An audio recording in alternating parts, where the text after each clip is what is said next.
지금까지 한번 소개한 장어를 다 함께 보시겠습니다. 그런데 꼼장어가 안 보인다고요? 당연합니다. 왜냐? 꼼장어는 장어가 아니니까요. 그냥 꿈틀꿈틀 기어다니는 수준이죠.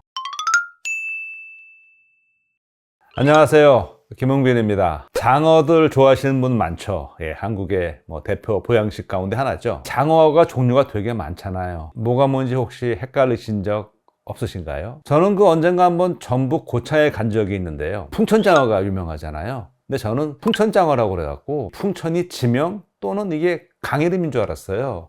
근데 정작 고창에서 풍천장어를 잡는 곳은 강 이름이 인천강이더라고요. 인천강 하구에서 잡는데요. 고창에서 인천이라 의아했습니다. 근데 찾아보니까요, 풍천이라는 말이 지역 이름이 아니고 풍천은 바람풍의 내천자를 해가지고요, 바닷물하고 민물이 만나는 지역, 즉 기수지역을 뜻하는 거더라고요. 그러니까 이 풍천장어는 민물과 바닷물을 오가는 그런 장어거든요. 풍천장어를 그냥 장어 또는 뱀장어, 민물장어라고도 불러요. 그러니까 이게 좀 이름이 헷갈릴 수 있죠. 뱀장어는요, 일생의 대부분을 민물에서 보냅니다. 그런데 알을 낳기 위해서는 또 바다로 가요. 이거 회유성 어종이거든요. 우리나라에서는 이 서해와 남해로 흐르는 강에 많이 살고 있고요. 동해에서는 고성 남쪽 강에 드물게 살고 있답니다. 뱀장어는 이 낮에는 진흙이나 돌틈에 이렇게 숨어 있다가 밤이 되면 나와서 먹이 사냥을 한답니다. 그런데 흥미롭게도요, 이 겨울에는 얘네가 또 아무것도 안 먹고 쉬는데요, 양식할 때는 새끼 뱀장어를 잡아서 양식을 한다고 그럽니다. 뱀장어 보셔서 아시겠지만 길이는 한 60에서 한 1m까지 큰 거는 되고요. 얘네들이 자연에서 살 때는 벌레도 잡아먹고 새우, 물고기, 지렁이 다양하게 먹는답니다. 생물학적으로 분류를 얘기하면은요, 요거 우리가 왜 종속, 과목, 강문계 이런 분류 있잖아요. 얘네들 뱀장어목, 뱀장어과에 속합니다. 뱀장어 말고도요, 이 무태장어라는 장어도 민물에 삽니다. 보통 민물에서 한 5년 내지 한 8년 살다가요, 다 자라면 깊은 바다로 가서 알을 낳습니다. 그러면 거기서 태어난 새끼는 다시 민물, 강으로 돌아와서 물살이 빠르고 물이 아주 맑은 냇물이나 계곡에서 삽니다. 얘네들은 이 계곡물 바위 틈에 숨어 있다가요, 역시 밤에 나와서 사냥을 합니다. 잘 때는 이 배를 위로 하고 아주 딱 꼼짝하지 않고 잔다고 그러고요. 우리나라에서 이 무태장어가 처음 발견된 곳은 제주도래요. 그리고 이 천지연 폭포에 많이 산답니다. 무태장어는 이 뱀장어가 좀 더 커요. 1m에서 큰 거는 2m까지도 간다고 그러네요. 먹이도 그래서 게도 먹고 새우, 조개, 개구리, 물고기 다양하게 먹습니다. 역시 뱀장어목, 뱀장어과에 속하죠. 사실 모든 민물장어는요, 일생의 대부분을 민물에서 보내지만 알을 낳기 위해서는 바다로 가는 회유성 어종입니다. 앞선 영상에 소개했던 연어는 바다에서 살다가 강에서 알을 낳잖아요. 그럼 바다로 또 가잖아요. 자라서 다시 강으로 오죠, 알을 낳으러. 근데 민물장어는 민물에 살다가 강에 살다가 알을 낳으러 바다로 가는 거예요. 그러니까 민물장어와 연어는 서로 반대의 삶을 살아가는 것이죠. 그래도요, 염분 조절 방법은 기본적으로 똑같습니다. 이런 민물장어하고는 다르게 바다장어는요, 평생을 바다에서 삽니다. 바다장어 가운데 우리에게 익숙한 이름으로는요, 안하고가 있죠. 그런데 그거 아시죠? 요거 일본 말입니다. 우리말로는 붕장어 또는 바다장어라고 부르죠. 붕장어는요, 따뜻한 물을 좋아하고 물 깊이가 한 10에서 30m쯤 되는 곳에 많이 산대요. 근데 겨울에는 날이 추워지면은 좀 더 깊은 곳, 100m 안팎까지 옮겨간답니다. 모래와 이 펄이 깔린 바닥에 사는데요, 낮에는 모래 속에 머물다가 역시 밤에 나와서 먹이를 잡습니다. 보시면 이 옆줄을 따라서 흰 점이 나 있어요. 몸 길이는 한 50에서 한 1m쯤 되고요. 붕장어를 잡을 때에는 그물이나 통발, 주낙 또는 낚시로 잡습니다. 우리나라 온 바다에 살고 있고요. 분류는 뱀장어목, 붕장어과입니다. 또 다른 바다장어로는요, 갯장어가 있어요. 갯장어 역시 따뜻한 바다를 좋아해서 서해와 남해에 많이 살아요. 혹시 하모라는 말 들어보셨어요? 여수에 가면 그 지역에서 주로 샤브샤브로 많이 드시는데요.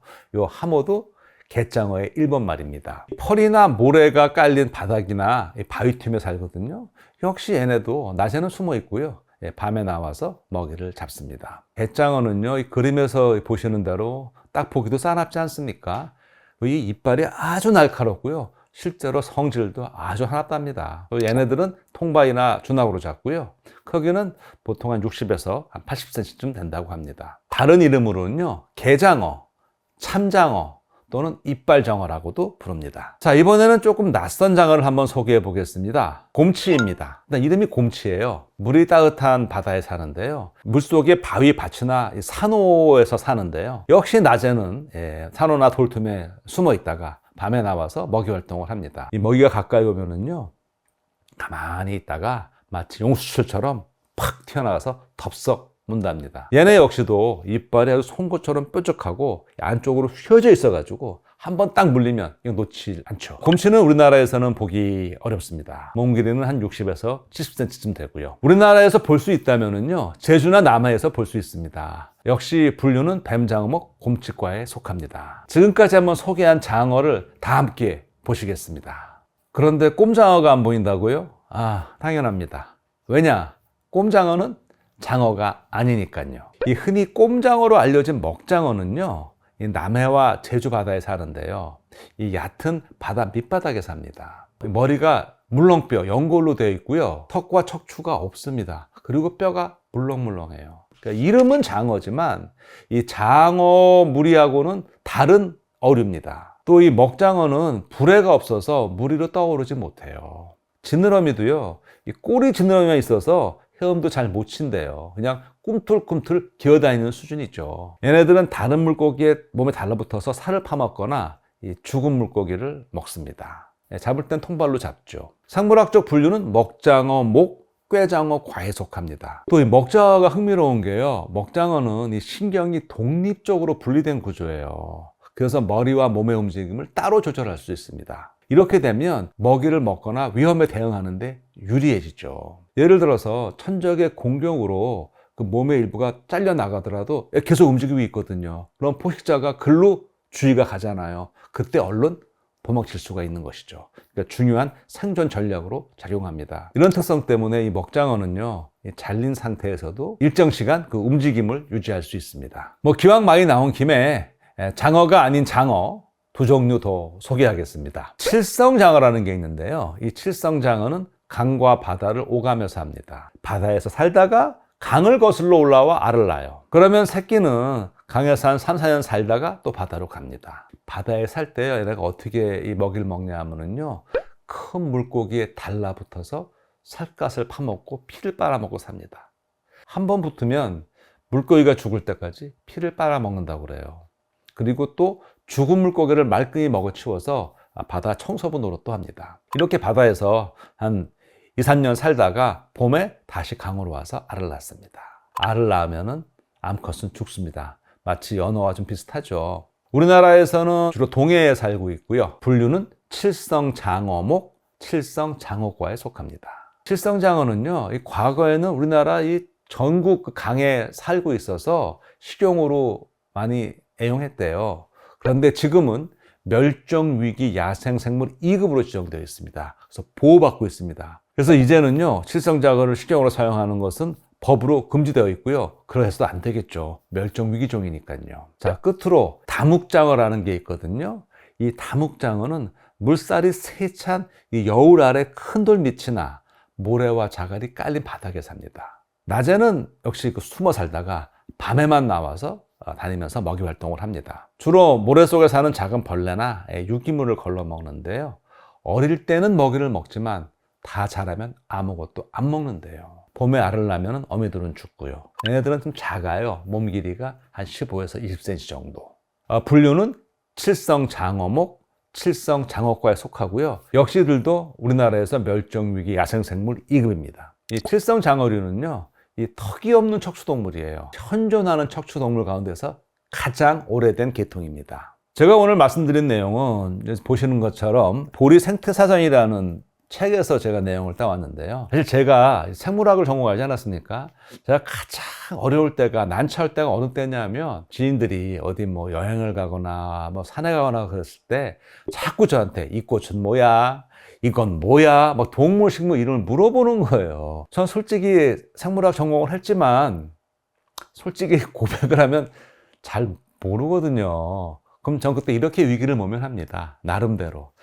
저는 전공이 미생물학이라서 동식물은 잘 모릅니다. 라고 말하곤 하는데 사실 그럴 때마다 조금 좀 뻘쭘했어요. 근데 마침 이 책을 보니까요. 우리나라에 사는 생물들 1602종을 담아놨어요.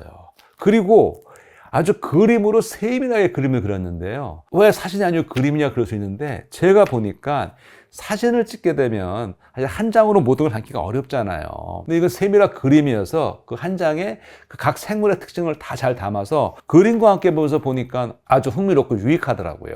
장어가 궁금해서 봤더니 잘 정리가 돼 있어서 오늘 얘기를 한번 만들어 봤고요. 이게 또 사전인데 뒤에 보면 이렇게 도감처럼 그림으로 딱 정리가 돼 있고 맨 뒤에는 찾아보기 한글, 영어가 다 나와 있어서 제가 앞으로도 이 책을 이렇게 보면서 컨텐츠를 만드는데 많이 도움받을 것 같고요. 그리고 이 생물학에 관심이 있는 분들은 길잡이로 잘 활용할 수 있을 것 같습니다. 오늘의 이야기는 여기서 마치겠습니다. 고맙습니다.